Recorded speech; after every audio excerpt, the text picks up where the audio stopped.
Welcome back, everybody. In this video, I did a quick trial on this tile.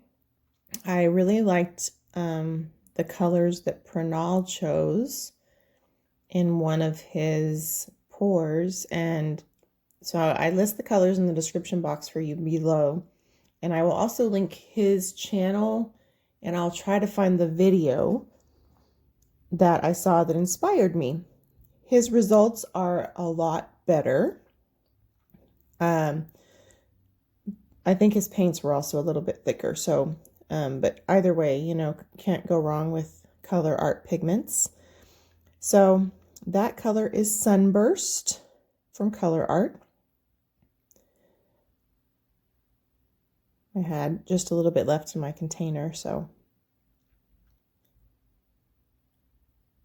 now, of course, this is using the bloom recipe. All of my ingredients are in the description box below. If you haven't taken Shelley's course, 15% off promo code below. Definitely worthwhile. You learn a ton from other students. Pranal is another student as well, and does beautiful work. So you do learn a lot from one another. It's a great community. The art community is very supportive of one another.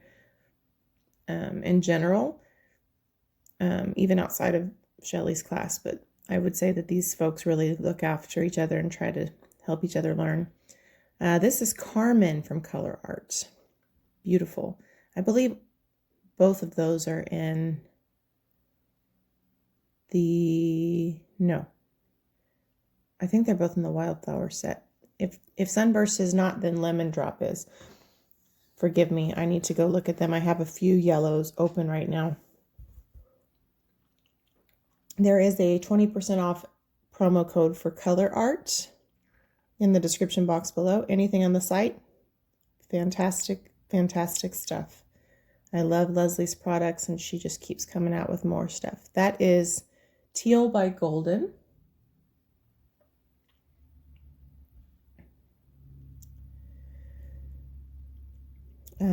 Recently got some of the Prism pour, so I'm excited about that. I've done one pour with it. I'm going to do a Dutch pour soon.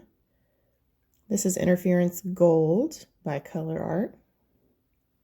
Now I am literally layering the colors exactly like he did because I wanted to see how different my results were, and they were very different.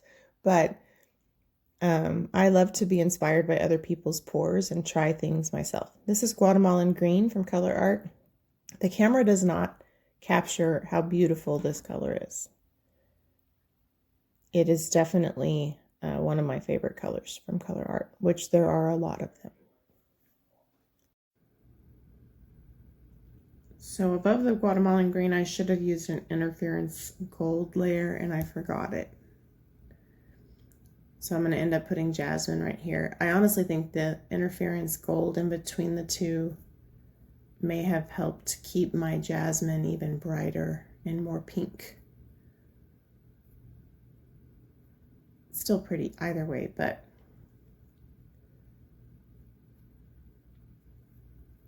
I wonder if I can grab the finished tile and show you guys a clip of it in the end. I may remember to do that. So now, because I forgot it, I'm going to put a little interference over the Jasmine. And then we're going to use a black cell activator. Cell activator ratio is in the description box, but I use a 3:1 ratio most of the time. So 3 parts golden, heavy body, carbon black, which is a really rich, dark black. I like it.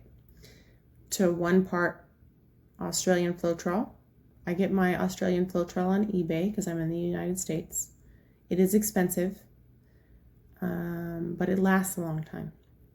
You only use a little bit at a time, so unless you're doing gigantic pieces, it lasts a long time. Some people have great success with American Floetrol and Black Cell Activator. I just haven't tried it in a while. I also use Amsterdam Oxide Black sometimes, which is a little bit more of a soft black. It's not quite as harsh and dark. So when you're looking for a more subtle, it's kind of a nice option. Now I use the world's smallest blower pretty often. But for some weird reason, I tried to blow it out differently, and I think that messed up my composition. I usually blow it out sort of in a circle in the middle so that it sort of expands out into like a $half size, and then I usually rotate and blow out from there, and that has worked well for me. I saw somebody, I think it was Tomoko, blow hers out differently, and she does like such a great job with hers. So I thought, I'm gonna do that, but whatever she did, I did not do well. And so I obviously have pretty cells in the middle, but the petals probably got more muddy on the outside of that blowout than they needed to be. I can't quite make that make sense, but if you look up close, you can see that I have very little cell and lacing action outside of the middle. And most of that gets spun off anyway. But it just wasn't my best job. Looks like you know when little kids make turkeys out of their hand and they draw around their hand. That's what that reminds me of. Like 2 or 3 little hands. Sorry about my head there. I was trying to blow out the middle. I have also learned that I sometimes need to blow things out and then leave it alone for a second and see how it cells up on its own. Because sometimes when I try to help it, I get wonky looking cells in the middle, whereas if I would have just waited a second, it would have developed pretty nicely. So that's my 2 cents.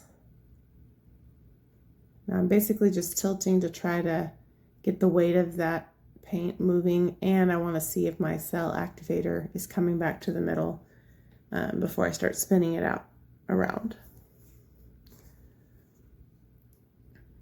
So